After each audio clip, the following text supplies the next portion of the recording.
என்னுடைய தம்பிகள் குறிப்பாக இதை நீங்கள் தெரிந்து கொள்ள வேண்டும்.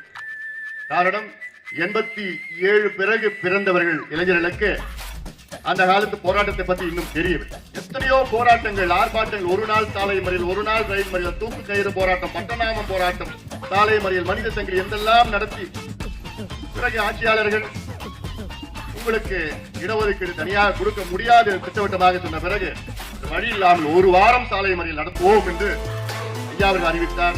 அரசாங்கம் பெத்தனமாக இருந்தது. ஆனால் அன்று நடந்தது ஒரு வாரம் சாலை மறியல். ஒரு வாரத்துல தமிழ்நாட்டில் ஒரு வாகனம் கூட போக முடியவில்லை. அந்த அளவுக்கு மிகப்பெரிய ஒரு வாரம் சாலை மறியல். இதெல்லாம் வரலாறு. இதெல்லாம் இளைஞர்கள் தெரிந்து கொள்ள வேண்டும்.